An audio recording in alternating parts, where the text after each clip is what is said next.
and welcome to Showpod. I'm Mr. P here with Mr. Dave and Mr. Jethro. We are the Geeky guys. And we've got our cups of teas refilled, and Jethro's remembered to bring the biscuits. Yes, it's taken a while, but you know. Finally, he's found them. He's found the biscuits. Want a biscuit? No, I'm alright, thanks. No, you want a biscuit? Yeah, actually I do. Yeah, go on then, thank you. Yeah, it's like- All this effort going but to I'll waste. save it for later. Right, we're here, tea and biscuits at the ready. You don't mind if I have mine now? You go for it, mate. Ah, Go thank you. for it. He's a rebel. He's a rebel. Rebel. Straight in there. I So today we're going to be talking not about tea and biscuits. was going to say, talking about rebellion, that's it's a good segue into what we're talking about, actually, isn't it? So we're talking about AI. Or AI. AI. We're talking about artificial intelligence. It's a big thing at the moment. You've got governments doing lots of research into it, lots of militaries doing research into it, Science. science using it a lot, IT. and obviously with things like chat GDP. The GDP. That's not it. That's not it. Let's start again. You say it. That's Chat GPT. Thank you. That's it. Yeah. It is a big thing at the moment. Yes. Also, using AI to create images. Yeah. So you ask it to create an image of something. Yeah, and so it will lots do of people have got into trouble over that, haven't they? No, but some of the ones it comes out with is incredible. I'll give you some examples. Oh, some of the art. Oh, Yeah. amazing. Some of them are terrible. Yeah. Yeah, I mean, Arguably most are, but That's probably more down to the inputter than the actual hardware, actual computers sometimes, maybe. so we're going to start this show with a warning. And this comes from something that one of you guys mentioned earlier Right. in one of our pre-meetings. And you said that a piece of AI had been asked what they would call a piece of AI.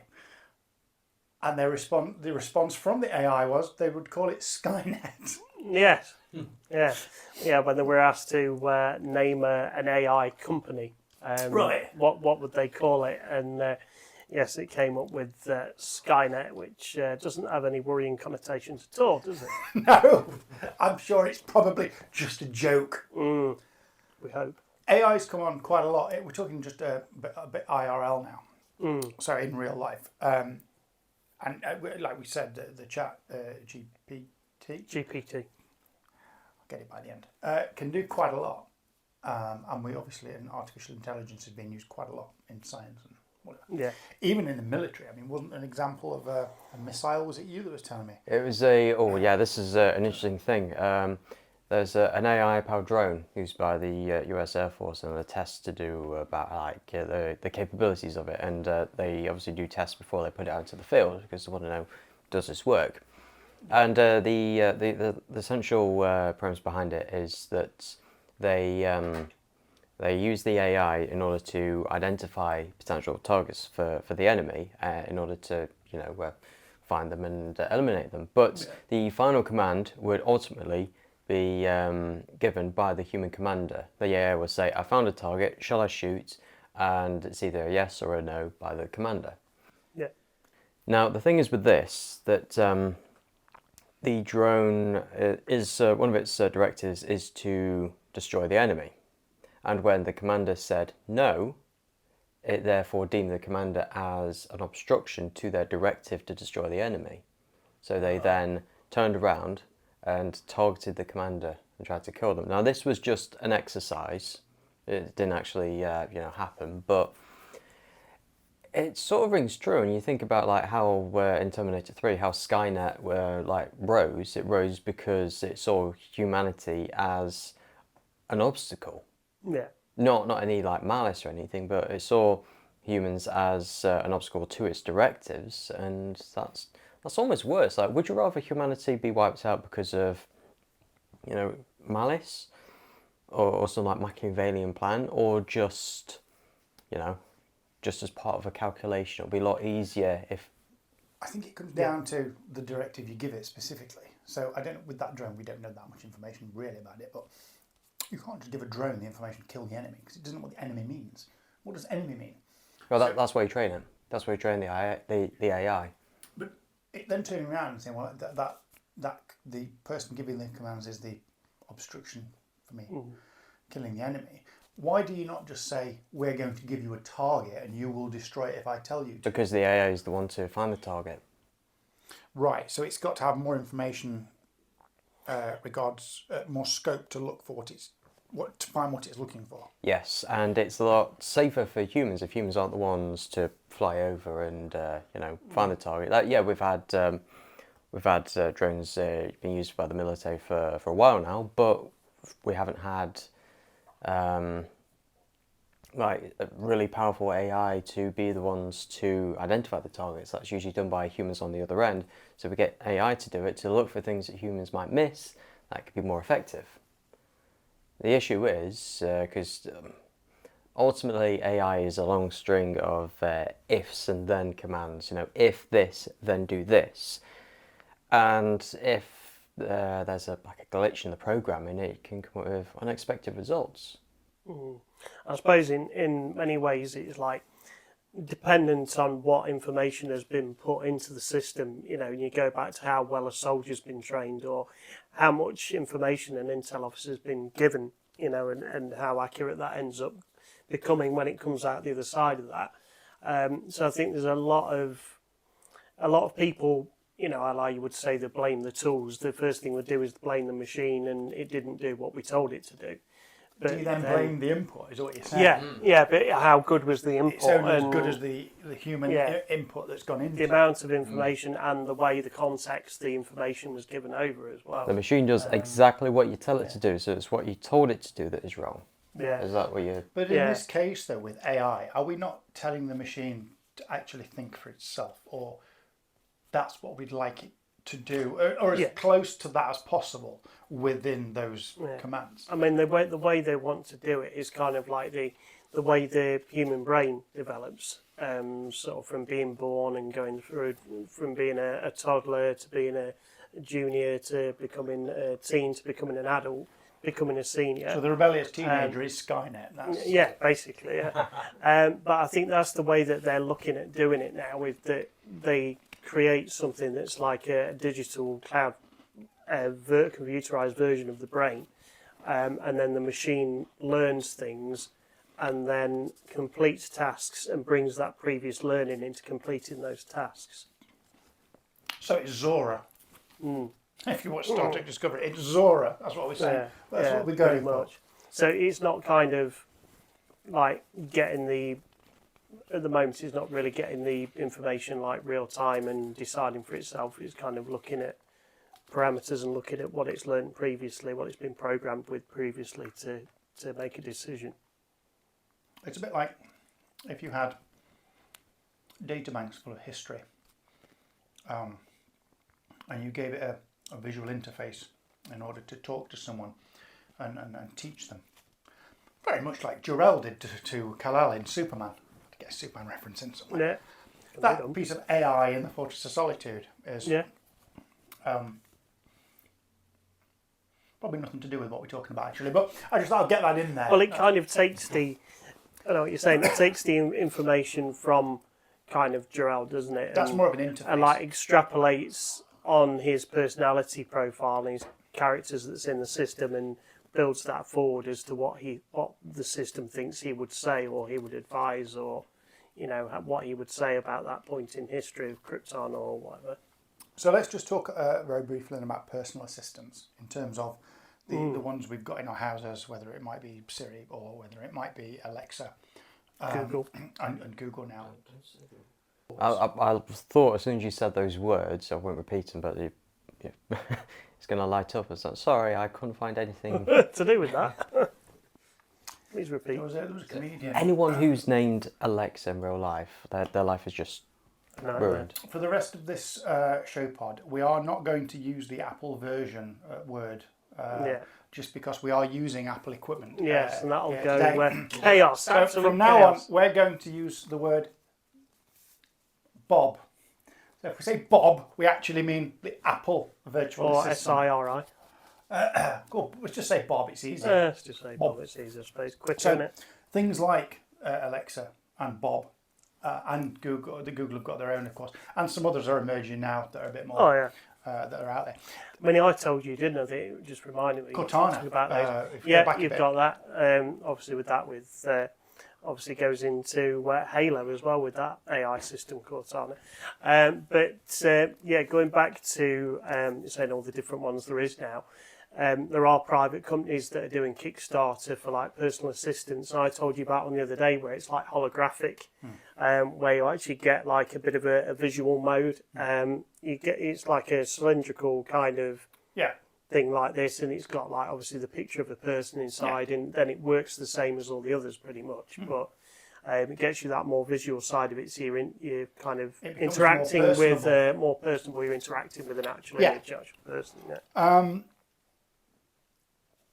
That's that. I mean, to be fair, let's just jump in now with something, which I think you know where I'm going with this now. We used to have a feature called Geeky Guys Favourites that we put in quite regular, and we're going to pull that back into this one. So this is where we all say what our favourite of a particular thing is, and in this case, of course, we're going to go for our favourite piece of AI in terms of interface or intelligence from a TV or film series. So, what's your favourite piece of AI? Or in fact, I. Aye. Couple of quick ones, probably HAL from 2001 Space Odyssey. Yeah, I'm sorry, you can't do that, Dave. No, can't see what you've done there. I need to open the bay doors. Someone had to get in there. Yeah, it had to be done. And if it was a bad joke, it was going to be me, wasn't it, really? I was thinking, how do I phrase this? But you're quicker than me. So. quicker to it. And the other one's probably Crichton from Red Dwarf. Okay. You knew what I was going to say. No, okay. That's fine. Cool. Yeah. Yeah. What about you? Let's go for you first, Jethro. Oh, well, I'm glad you picked two, because I have two. Well, do I have three? Oh, am I going to be a bit cheekier than you? Okay, first one, I have to say Roy Batty from Blade Runner. That he's got that great mix of that sort of like childlike intrigue while also having that sort of I don't know, like it's got the enhanced like intelligence and muscle strength of an android, but it just sort of blended so well. It's one of those few films where the villain is much more intriguing than the protagonist. Right. And I don't say that as a bad thing on the film. Like I absolutely adore that film, but it just seems to be so rare when that happens, and especially when his whole goal is just to extend his life, where the protagonist is, well, it's just my job to kill you.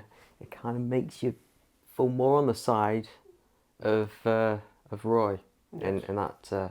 I suppose that's interesting, because if you look at the Terminator, for example, which is obviously a robot, in the first film, completely evil, wants to kill. But then by the time you get towards the end of the series, the one of the original Arnie Terminators is actually the Protector. Do you see what I mean? It's a different one, but yeah. You get the idea. Yeah. It's programmed to protect. Near the end of the second film, it's that line of, I know now why you cry, but it's something I can never do. And yeah, love Terminator 2. My second one, I'd have to say Caprica 6 from Battlestar Galactica, where her sort of main thing at the beginning of the series was to seduce Gaius Baltar in order to put a backdoor into the big mainframe in order to allow the Cylons to completely wipe out humanity. And during the series, we find out that at the time we don't know why, but Baltar, either through like a psychotic break or through some supernatural means, he's the only one who can see Caprica 6 and no one else can. And just like the dynamic between them is really, really good throughout that series. Love that. Nice. And my third... You're going to say Lieutenant Commander Data, aren't you? I'm going to say Officer K from Blade Runner 2049. Blade Runner again, I don't know. Which is a mixture of both, where it's his job to kill replicants, but he's also a replicant. And it's like, well, how does that work? And that sort of struggle that he goes through in the film, it really, really, really makes that, and especially his relationship with Joy, who is holographic girlfriend, essentially. Well, being a massive fan of the Blade Runner series, I think that's probably, I've not seen the new one, but I assume it's a fantastic piece of writing and cinematography there. So anyway, what are your favourites? I'm glad you asked. So yeah, I've got a couple, obviously. My first one is Andromeda, from the TV series Andromeda. Okay. The ship has its own artificial intelligence. And of course, they eventually gets an android body that works. It's the same as the ship, but it's not. It's like it's a symbiotic relationship. So she's the ship, but she's also the android. But then if the android gets blown up, she's still the ship. Does that make sense? They kind of did a little bit for a couple of episodes in Killjoys, didn't they? With Lucy, she was downloaded into a body. An android. So Romy, the android, or Andromeda from Andromeda, is one of my favourites. Not just because obviously she looks really hot. Always helps. Alexa Doig, isn't it? Plays her. It looks really nice. But anyway, apart from that, no, that's one of my favourites. And the other is Selma from Time Tracks. You knew I was going to say that. I knew you were going there. So I think Selma's the one that's probably more, in terms of the fact it's artificial intelligence with history. It's a little bit more like you could see that happening probably more than you could Romy, to be fair, Andromeda, you know. But essentially, it's just an AI that has access to everything that's ever been written. So all material that's ever been written or produced media-wise, she's got in our archive. And I say archive because that's part of the name. SELMA's an acronym for Specified Encapsulated Limitless Memory Archive. I'm glad you said that because I was just going to ask you to test it. From the series Time Tracks, of course, which ran from 93 to 94, which is one of my favourite TV shows of all time. It's in my top 10 all-time favourite TV shows, Time Tracks. Okay. Always will be. Love that show. And other things have copied it since. Yeah. Like Continuum was a little bit like that. It was a bit of a brief copy of that.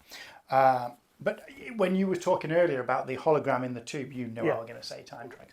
Yeah. So Elizabeth Alexander plays Selma, and she has a visual mode.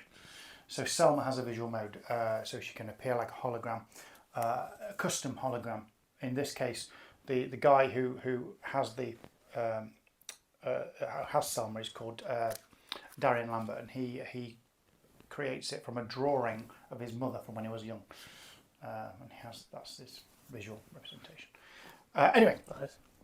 So yeah, they're two of my favourite AIs, and of course, let's face it, it's me. So I've got to just stick in Kit in third place from Knight Rider, because who doesn't love Kit? And to be honest, I was going to use this earlier because you were saying about the drone and how the directives are very important, that it would turn on someone else.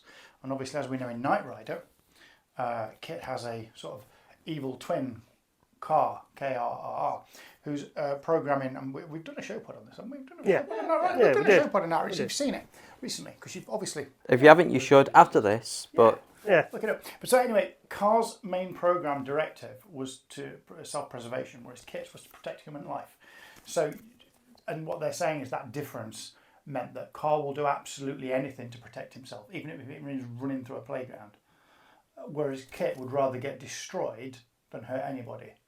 And again, drone-wise, it's important what directive you give it and how it's... And I suppose, on that, I mean, they talk about now as well, and they're talking about AI, about like personality and things as well. I mean, obviously they've got instructions, they've got data that they work from, but do you have like a personality algorithm in there as well that makes them, sound or act a certain way in different situations?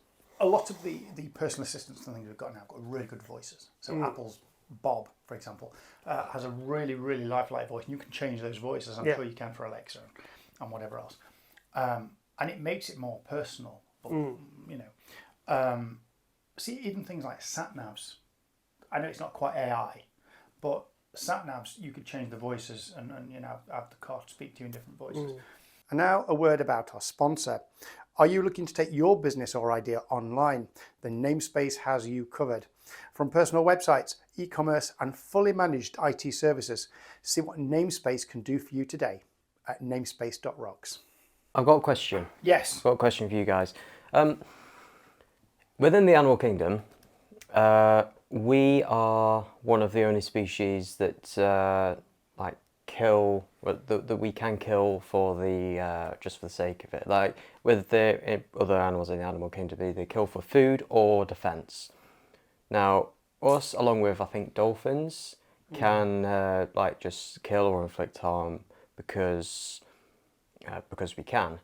Some animals have been driven to do that. Just don't want to get too political, but things like orcas that are in captivity have been driven to the point where they're mad and they'll just kill. Yeah. And that's happened. But they're capable of that. That even if there's like a wild animal, that they're usually violent because they see you as a threat. Yeah. They're not seeing a person and thinking, oh, I really want to rip that human's head off just for the sake of it. Now, we know that the dolphins also wants to do it, but we also know that humans and dolphins are, on aggregate, some of the most intelligent species on this planet. So, two questions. Is an increase in intelligence also increasing our capacity for murder? And if that is true, and if that's correct, should we really be making artificial intelligence more intelligent? I'm going to jump in with something. It's not quite a stat, but I believe it's the correct. I believe that I'm right when I say you take like sharks. More humans have been killed by dolphins than they have by sharks. Yes. Way more. Yes. However, most of the time, these intelligent animals, these dolphins, they're killing humans by accident, not on purpose. So they think that we're playing, and because they're such powerful animals, they just don't realise that they're killing us, they're hurting us. Is that true? Am I right in saying I mean, that? there's not. They think you're playing in the water, so they'll thrash around and they'll whatever. It's not wrong to say that it has happened, but it's also been known to, because dolphins have been known to attack pufferfish that release a toxic chemical that they use as a defense mechanism. But it doesn't have the effect on dolphins. In fact, it actually gets them high. So they just use them as recreational drugs. Right. But also, dolphins have been known to, I don't know how to say this on here, attempt to copulate with deep sea divers. Right. A bit frisky. Yeah. A bit frisky. Right. They're big, powerful animals. Oh yeah. But the point is, have you ever seen a picture of a shark's brain compared to a dolphin's brain? They're similarly sized animals, but like the shark's brain is like this, but the dolphin's brain is like this. It's absolutely massive. Yeah, certainly super intelligent, aren't they? They've got their own language, haven't they? That people are still trying to work out exactly how it all works now. Obviously, you've got the aspect of play. They've done sort of scientific tests with like puzzles that they've been able to work on and solve. The military, don't forget, you used to use dolphins, or don't you still do probably, to place explosives and things on bottom of ships and that kind of thing. So, yeah, did that back in the day, didn't they? I don't think that having more intelligence makes you nicer or more of a pacifist or anything like that. I would say there's actually a big argument for the more intelligent you are, the more dangerous you are. The most dangerous animal on the planet is human. Yeah. We've got what we think is one of the best intelligences out of all the animal kingdom, and yet we still blow each other up for no reason whatsoever, other than I think my opinion is different to yours. Are you going to say something else then, weren't you? I'm trying to tame it down. Good. But basically, I think that as human beings, we're the worst animals on the planet. We pollute the atmosphere. We blow each other up just because someone's got a difference of opinion. We're no better than the shark that attacks somebody because you've gone into its territory. Worse. Yeah. What do you think, Mr. Dave, to that, to top that off? Yeah, I think that, like you say, intelligence doesn't necessarily have any connection with more aggression or less aggression, more or less evil. It's kind of down to the environment you're in, the upbringing, what kind of environment you've grown in, I think affects it as well, Yeah. probably more. Yeah. I remembered what I was going to say earlier, which we're talking about the voice of artificial intelligence. Yeah. And it was only a little, quick little tidbit of information, which I was not really that interested in, really. But, excuse me, you were talking about the fact it's just a list of commands and it just follows them. Yeah. And obviously, Dave, you were saying how the voices have evolved. Yeah. There used to be a program that I used to run, and I think it was inbuilt into the Sound Blaster card. Right, on an old computer, and I think it was the first P100 PC that I ever had. Was it a PC? No, it might have been a 386. It was pre-Pentium 100, an old 386. I apologise now, being very geeky, but actually, no, we're the geeky guys. It's fine. Yeah. I apologise. a bit nerdy now. But the Sound Blaster sound card that we had in it had this inbuilt program, and it was called Dr. Sabatio. Okay, and the voice obviously came from the sound card, which was terrible, because it didn't sound like a human at all, because it was that old computer sounding voice that you used to get in the 80s and early 90s. And it was meant to be artificial intelligence, so it was meant to be like a psychiatric program that you could, and it would say, "I'm Dr. Sabatio, I'm here to help you. What else did it say? Say whatever is in your mind freely." Probably gathering data on me, to be honest. Yeah, don't want to go back over those old files. And you would say things. You would say, "Oh, I'm very happy," and it would say, "Oh, I'm happy that you're happy." Or you'd say, "I'm sad," and it'd say, "Oh dear, why are you sad?" Oh, and it was literally just obviously responding to set commands that it picks up. And occasionally you could ask it, and it would say, "Oh, I'm not quite sure what you mean," that kind of thing. Yeah. But I just thought I'd throw that in there, because that was like a long time ago, and that was probably one of the first commercially available, I suppose, types of AI, if you like. And we're gonna after we've recorded today, we're going to Google it and try and find it. Yeah, that'd be interesting. That'd be interesting. But anyway, I just thought I'd throw that in there as a little anecdote, and then I got sidetracked completely. Yeah. So, I mean, do we think that we should continue with the progression, evolution of AI and kind of perfect it and get it right and bring it into our lives to help us in all different aspects of life and completing tasks and taking over factory workers' jobs in factories and doing the nasty jobs we don't want to do? Well, you're asking all the big questions. Yeah. I think there's a lot of people like Elon Musk say we need to slow down on it, and Dr. Stephen Hawking, before he died, warned against progressing it too quickly. They're doing that because I think technology is so advanced at the moment and can do so much, and with it all being connected so freely, if you do have a piece of technology that becomes self-aware, you can't stop it without you pull the plug. Yeah, so you can literally get into everything, can't it? Mobile phones. The drone is a brilliant laptops. example here of how we need to be careful that we're not necessarily creating this artificial life that's going to kill us like Skynet, but certainly we need to be a little bit more careful about covering all our bases with those command lines and sort of phrasing things very carefully so that there is, I mean, that's why you do the trials. Do you know what I mean? That was a test, and the tests are there to account for anything to be unexpected, which in that case, it worked. It caught an issue before it became an issue. It's the car kit thing again, isn't it? Yeah, It's looking at what that directive is. If that first directive for that drone is you will always follow the instructions given by the commander, that is your primary responsibility. Then the second one is you will now also seek out possible targets. The third one is once you find them and identified them, you'll wait to see whether you have to destroy them or not from the commander. But the overall thing is you will always follow what the commander says. So if he says no, you say that's fine, I'll jump back to searching for some more. Not turn around and say the commander's the one in my way, I'm going to off him. Yeah. So I was just following your prime directive. I think you've got to be a little careful about how you program them. But I think I don't think it's a case of should we stop. I think it's a case of it's going to happen anyway. Yeah. It's also a question of like if an artificial intelligence does get to the point, how much damage can they do? Because I don't think that the generative fill tool in Photoshop is going to bring about the end of humanity. I mean, I could be wrong. Well, let me phrase this a different way then. Forget artificial intelligence. Look at hacker groups. You've got a hacker group that can hack into a computer. Once they get into that computer and it's connected to the internet, well, it will be because that's how they get into it, they can then go anywhere else.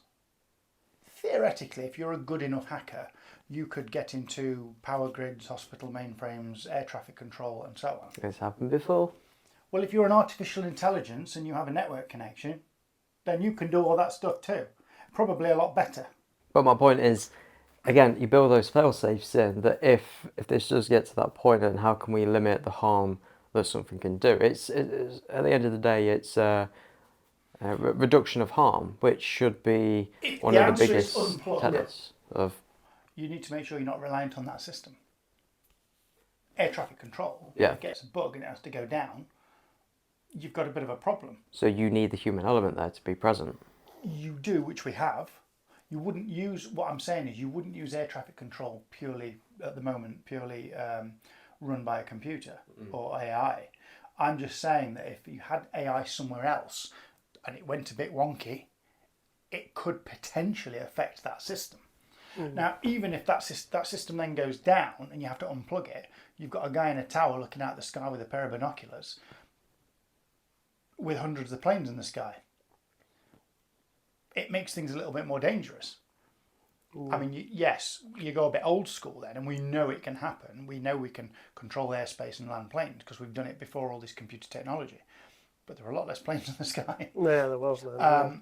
And I mean, the tech in planes are that they can detect people and they can see other planes, which is useful. They've got windows. Just look out the window. But I don't know. I understand the trepidation about it. I understand the let's not get ahead of ourselves because we've developed technology to a point now where we're so reliant on it. If we then have something where that technology, we have to turn it off. We've got to turn off the internet, right? For example, I know there's not one switch to turn off the internet, but coordinated, you could take all the servers down and offline. But if you did that, literally the amount of things that do rely on the internet at the moment, if they all went out, we'd be back in the dark ages. Yeah, because a lot of bother, wouldn't it? And people rely on tech so much. We're lucky, Dave, because we've come from an era where the internet wasn't a thing, and we were growing up. There was no internet. We remember what it was like when you didn't have a mobile phone in your No mobile pocket. phone, no internet, no iPad. More people like Jethro, who have had that pretty much, grew up on it and relied on that to a point. And I don't mean you just specifically, but I mean I get it, yeah. your generation and younger. Yeah. If you say to people, let's go and watch a movie, and they get your phone out and say, no, you can't use the internet. You need to find out another way. They won't have a clue. We remember having to look up in the newspaper Yeah. the times Look were, at the times, yeah. or teletext. Yeah.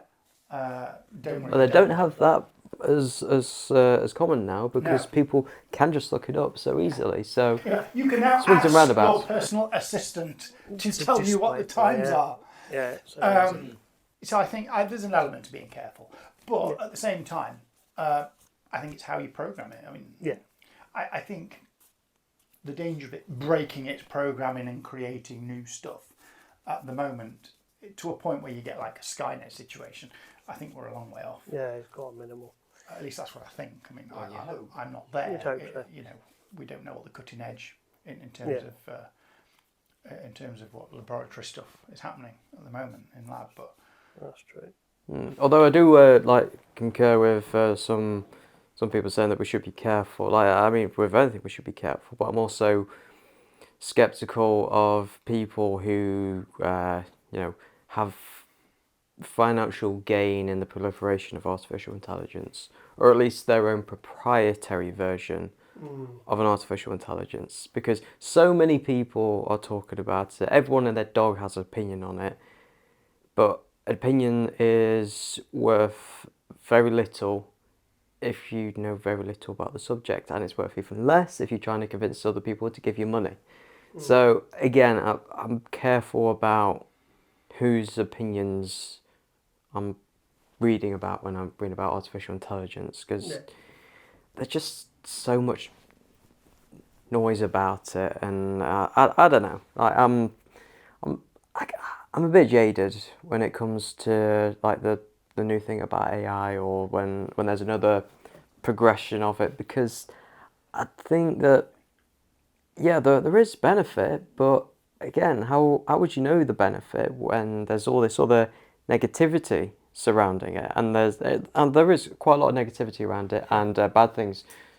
Most normal people on the street, the only artificial intelligence that they've really come across is their personal assistant from Apple or whatever, or what they've seen on TV and movies.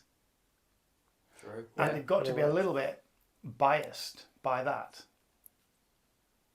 Yeah. You've got nothing else to draw on. You know, I mean, I haven't read all the scientific journals on AI. Like you're saying, I'm looking at the TV and film industry and thinking, this is what we're thinking it might be in the future. Yeah. And in a way, that's probably leading where they want to go, because they're going to use that as a guide, as a template. Yeah. Can we make that happen? Yeah. Right? So, and all I can do is look at things like that Dr. Sabatier program, which is very basic, and then you look at the personal assistants we've got now. You look at the examples of that drone incident, and you put all that together, and you see this path of we're going towards that TV and film future of AI. And I suppose that's why you've got your Elon Musk saying you've got to be careful, Professor Hawkins saying, don't go too quick, because not because that could happen, but because even if we get to a point where we're somewhere close to something like that might happen, it's still a dangerous place to be because of all the things we've just talked about. Yeah. And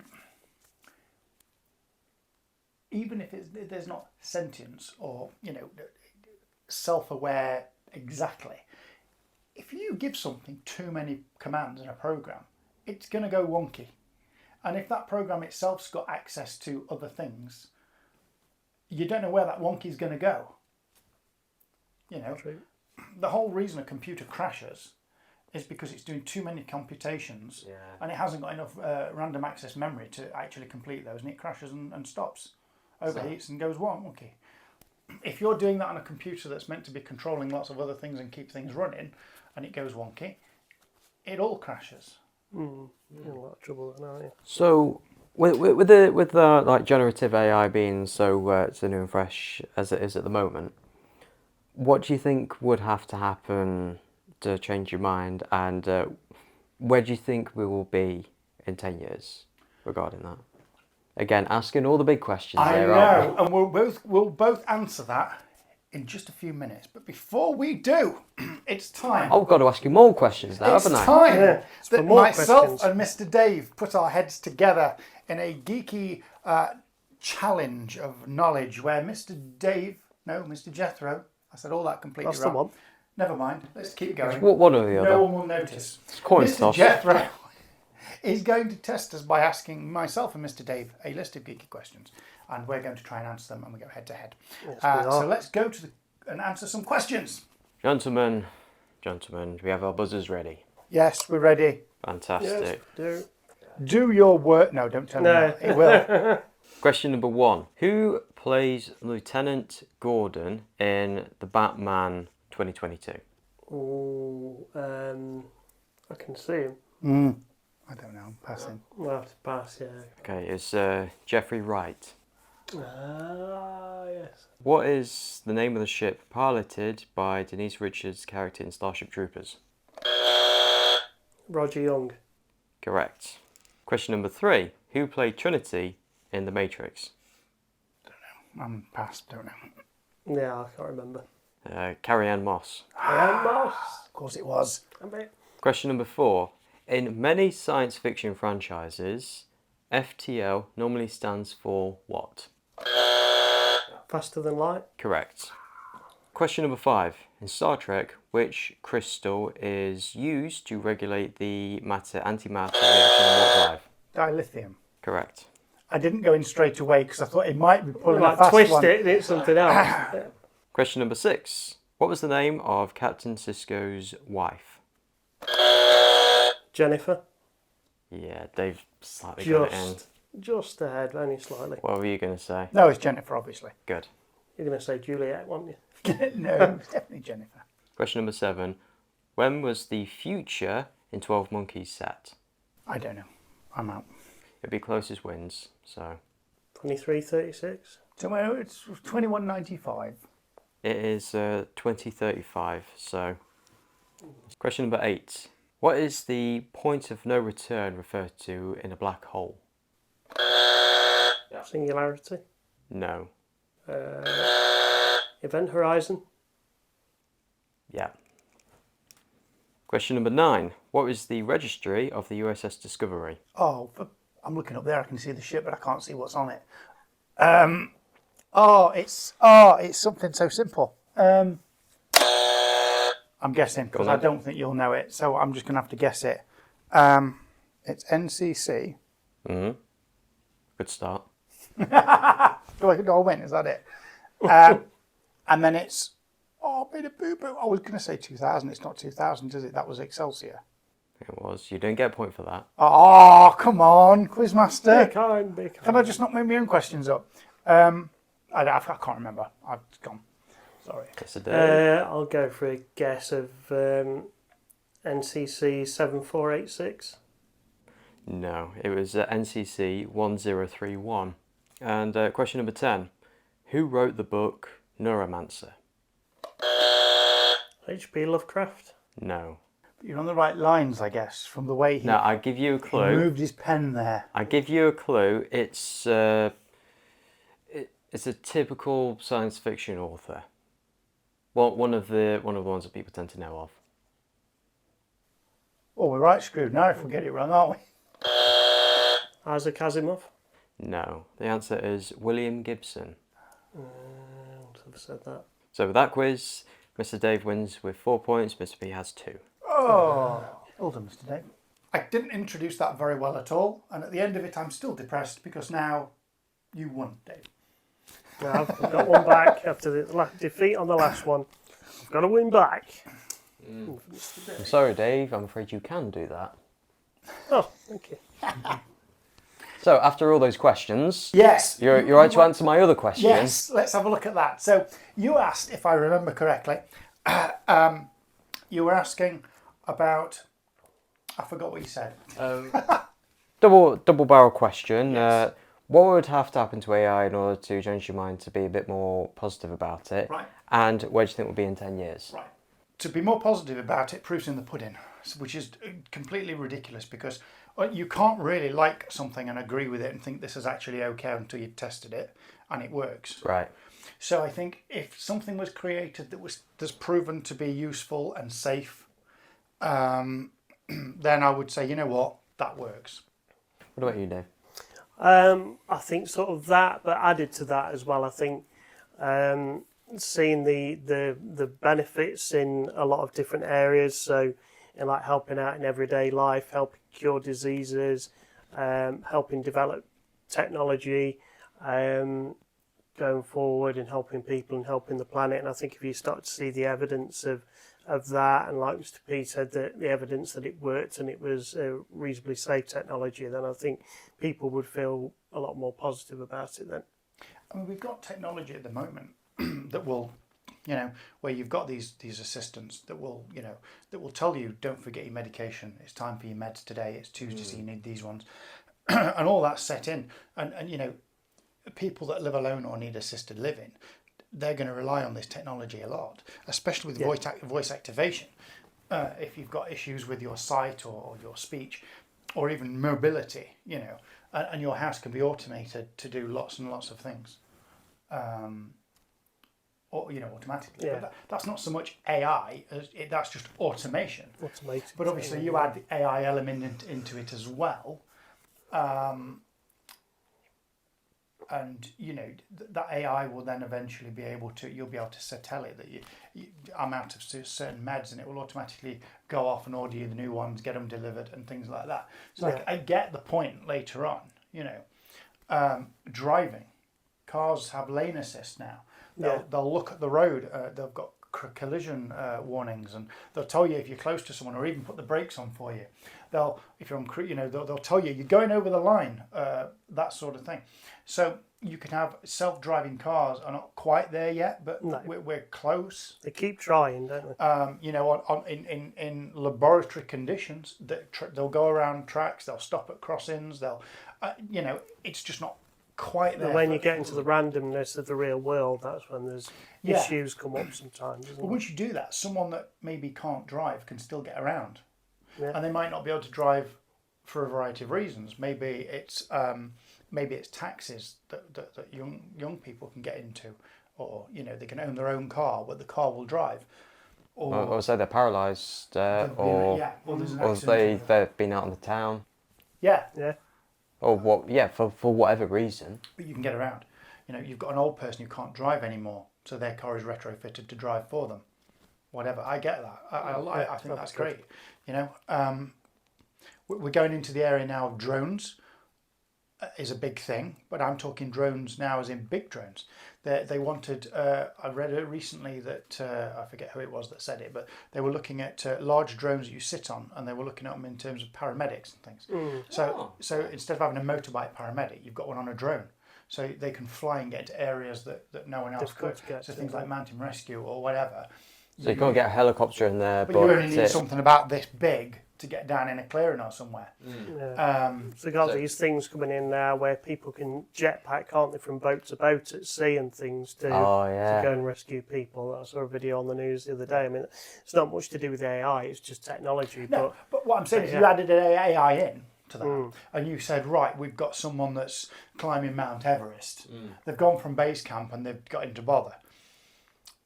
Yes, you've got an issue with the cold and technology, but let's just put that aside. It's because it's just a silly example. But you can then send AI and the drone in to go and find them, and you've not sending a person.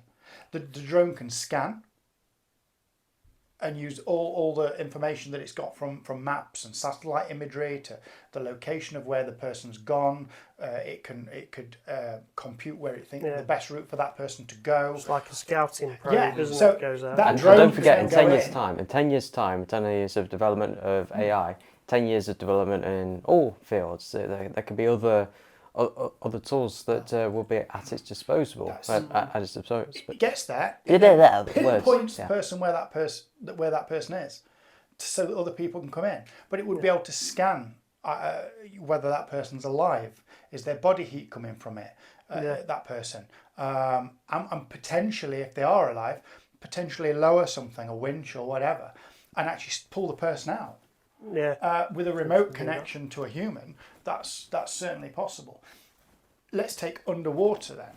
We've not yet explored all the seas. No. A lot of the ocean's unexplored. We've got tech that can go down that far, or at least a long way. Can you imagine if you put AI on that technology, on some kind of submersible, and say, go off and explore the sea? I mean, okay, it might get propositioned by a dolphin, but apart from that, it could come back with lots more information. Yeah, you've got to worry about air and the bends and things like that. And to build off on that, it's completely theoretical, but we reckon that we can send small probes to Alpha Centauri in as little as 20 years. And if we have like small AI-powered drones, Just to explain what Alpha Centauri is, it's the so nearest closest star system to it's basically 3 stars, but it also has planets around it. You can send drones out to space. It takes 20 years. It's about 4.243 light years away. So you're reaching like 20% speed of light with these like solar sails and an intense laser. You get them up to that speed, and then you can send them there. Then they can explore on their own. Therefore, you're exploring a whole different whole different star system, which Are is we going to essentially. get there later and find that they've colonised it and they've got a whole planet full of computers all working around? Already. Well, I mean, we send drones. We send probes and drones Yeah. off to like Mars and Jupiter's moon, And Saturn's beyond. moons, and Way beyond. beyond. Yes. In fact, we're still receiving messages from probes sent out that was sent to just find the edge of the solar system. They've now gone beyond that and further. Yeah, They're there was still Voyager 1 sending- and Voyager 2. Still yeah. sending data. There was another one that went out that they stopped receiving data from, and it took, was it 24 hours or whatever, because of the signal. It kept turning around to send information back, and for some reason it had not quite done it right, and it missed it, and it needed that extra time to receive that next command to say correct yourself. And then we got contact again. But we've got probes, even the early probes, some of the early probes are still sending data back from way outside the solar system, which is incredible because they weren't designed to do that. No, They had a lifespan of like this amount of time, and we're like here now, still and going. it just keeps going. I mean, I heard on the news a while ago that there's a plan to, like you said, have like AI like drones that can go under like the ice on Europa, and like go down and scan the ocean for life signs. To be honest, everything that we're talking about though relies on the technology that we build in order to do that job anyway. The AI is just the thing that controls it. So, I mean, we're talking 10 years in the future from your original question, which is why we're coming out with all these fantastical things. But we've still got to design the tech that goes with it, as well as design the AI that's going to look after and control it. Yeah. I mean, we can do a lot of these amazing things, but you wouldn't just take, I don't know, would you just go off on a whim and send it and see what happens? You probably would. I suppose it depends how much it costs. Yeah, so isn't it? It's a big question, and to be honest, I think it stems from our thing of technology. Whenever there's a new technology, we're always scared of it. Like when cars first came around, it's like people were scared that women's uteruses were gonna like just fly out of them, like some ridiculous stuff like that, and that they were just absolutely scared of. But obviously, we know that doesn't happen. New technology is always scary until it's the norm, isn't it? So even is our fear of technology just manifesting here when it comes to artificial intelligence? Are our worries completely justified? No. Okay. Well, they're not completely justified. You can't say they're completely justified. Or completely unjustified. It's You not can't like be black and white, completely is one it? way or the other, really. I think Not at this point. there's a little trepidation about the unknown. And at the moment, AI is very much unknown. Where could it go? What could it do? But a lot of that where could it go, what could it do is sort of, we've got a preconception from film and TV, where people have said, oh, it's going to grow a sentience and it's going to come back and kill us. If you actually hadn't got any of those TV shows there and you thought, well, we can get a computer to think, you'd be like, wow, a computer that thinks. Yeah. You wouldn't think, oh, the computer's going to turn on us. So Popular culture has the impact. I think there's got to be a way up here of taking away the absurd completely first. Yeah. And then saying, well, what are the actual real issues we may have? Because the there will program be might some. screw up. What could happen from that? But let's face it, the chances are, I guess, and I'm not an expert, the worst you're going to get if you can create a computer program that goes a bit wonky is it either crashes or it sits in a loop and doesn't go anywhere. If you're not giving it the ability to write its own commands, then it's only going to do what you've told it to do. Yeah. If you start to say you can write your own commands, I'm not quite sure how that would work, because again, that would have to be a random way of writing them based on something else, because you need knowledge to be able to write them. But then we start to stray off into what if it becomes self-aware. But again, I think that's more TV and film. I think we need to be a little bit more grounded here. I mean, we don't even know what constitutes consciousness. How can we identify it in a machine? Another thing is, just to build on your point, there were no car Sorry, crashes. I was just thinking of Measure of a Man in my mind, the TNG episode. Sorry, go on. There were no car crashes or car accidents before cars were invented, obviously. No. there are real risks with it, and more people were killed in car accidents before they made seatbelts mandatory. But at the same time, like I say, women's usually says don't fly out when you reach a certain speed. Absolutely ridiculous. And yeah, so many different things like that. But again, cybercrime. We didn't have cybercrime before we had the internet really widespread. Yet the internet has proven to be very beneficial to us. Yeah. So again, like, is it like just the pros way outweigh the cons? And the cons, as long as you appropriately mitigate it through means like seatbelts or, pierogi. Yeah. So what AI needs is a seatbelt. Yes, put AI in or a pierogi. And other people are available to take down the scammers online. That was just the one that came to my head. If you don't know what I'm talking about, there's a group online, lots of people online, who spend their time going after these scammers that use the internet to scam people. Pierogi is just one person who's quite funny at doing that online, and he tries to take them down and expose them and waste their time so they're not actually conning somebody else. But there's a whole group of people online that do that, and it's really fun to watch. And while you're watching it, you're thinking, this is quite fun to watch, but at the same time, you're quite scared that this is actually happening and they need to do that. But also you're thinking, well, while they're talking to them, they're not scamming some old lady out of a life savings, which does happen. So but anyway, so a seatbelt or a pierogi. Pierogi is now our verb term for anyone that takes on cyber criminals. So is this a good point to go into some trivia, do you think? Go on then, let's do it. We are running towards the end of our time, so let's wrap up with some trivia then about AI. So go on then, Dave. What you got? Oh, am I starting again? Go on. Well, it was your idea. Yeah, go on then. You reap what you sow. We've talked about a lot of the negatives of AI. Yeah. And they are actually using early versions of AI at the moment to repair old and vintage pictures, damaged pictures. They're using AI to repair them, which has been quite successful. They're using AI at the moment to develop better treatments for cancer as well.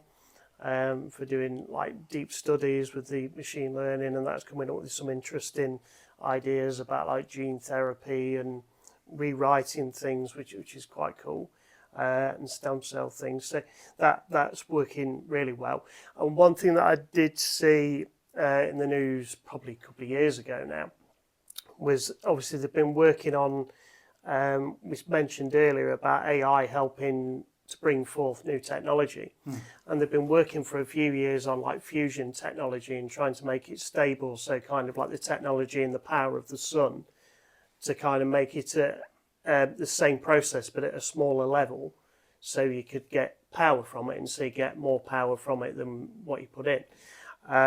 And what they realised is, I think in Europe they managed to get one that was stable for 11 seconds, and in China they not too long ago got one to be stable for like something like 19.10 seconds or something. Getting there. And what so they are getting there. They're working it out slowly. But what they realised is that it's probably because of the different variations all the time, and that many things are changing, the different parameters and different values to keep it stable. What they're saying is it's going to need AI that can do the computations quick enough. In real time. And even have like 2 or 3 AI units working together to keep it stable for longer. They don't think basically the human brain is going to be good enough to be able to adapt quickly enough to keep it stable. So I thought that was quite interesting. That I mean, like you have with you might obviously mention Measure of a Man, you mentioned Mr. Data on Star Trek, but the amount of times that he does something because he's quick and like he can overwrite quicker than they can cause the problem. While you were saying that, I was literally just thinking of him playing Stratagema. Because he's so quick. In the episode Peak Performance. Yes. Which again, I just had him there with the fusion thing going. So something like Chernobyl wouldn't happen because that was caused by human error. Same with 3 Mile Island. So all these nuclear disasters that people are anxious about nuclear power, the reason why people are anxious about nuclear power. I mean, not just fusion reactors, but you could use, like you say, you could use AI into like current nuclear power stations and stuff to run it more efficiently. And the fewer accidents we have, the more lives we can save, and you know, hopefully convince people that nuclear power is better. Yeah, I mean, at some point in the near future, we've got to come off fossil fuels because they're going to run out anyway. So we're going to have to come off gas and coal and oil, whether we want to or not. So they've got to come up with this alternative. So nuclear power, and if AI can get a bit better at the same time, all that's coming in, it can be controlled and made safer, more efficient, and more stable. Then that can't be a bad thing. And if saving lives isn't a benefit, I don't know what is. Yeah, a good one. Have you got any trivia regarding AI? Oh, that's a good point. We nearly forgot about Mr. Jethro then, doing some trivia, didn't we? Oh, the drone thing was my trivia. In all honesty, That was a bit of a cheat, wasn't it? Oh, but Mr. P, has Mr. P got any AI trivia It's a for us? better cheat than me because I ain't got anything. Right. Okay. You stole it. You stole my trivia. Should have used ChatGPT to come up with some trivia about AI. Here's a bonus question. What does GPT stand for? Great. Love it when a plan comes together. Yeah. So overall, really fun series. If you've never watched the A-Team, I really recommend you get the DVDs or stream them from somewhere very legal, and just watch a few episodes because it's really cool. Yeah, it's cool and good fun, isn't it? And good stories, righting the wrongs with the world, and you know, I said a good team that work well together. It's that we don't like bullies, so we're going to stand up for you. Yeah, because no one else will. And I think also it's that underlying, you know, there's always hope. You know, we will help you with your American dream, essentially. Yeah. Sounds very timeless. It is. I mean, we still watch it now, and it is old. You know, they do use old references of things, and the tech they use is quite old, and you probably would do a lot of those jobs different now. But at the same time, because it's set then, you just go with it. You know? And it's not believable, but it never doesn't was. have to be believable. That's the point. It sounds like it was never pretending to be. No, anyway, it wasn't. So it was a fun, good 80s romp. You know. And back in the day as well, obviously the celebrity guest stars that were on it. A lot of people always wanted to be on the A-Team and were pleading for cameos and things. Well, you know, Lance we did have Galt I mentioned. I mean, he'd been in all the big three, you know, and you got a few people that have been in quite a lot. But the 80s guest stars we talked about recently, Dave, actually. Hulk Hogan. Yeah, we just watched the one with Hulk Hogan in it. Boy George was in an episode. That's just two, but there were quite a few big stars of the time. It was in the A-Team. They got them to come and take part. That shows you that it wasn't a terrible show, you know. No. Who was the singer? James. Anyway, I mean, I forget who it was. Anyway, so it's really good, really good, fun show. We recommend you watch it. Honestly, in the comments, please tell us what your favourite episode is and why.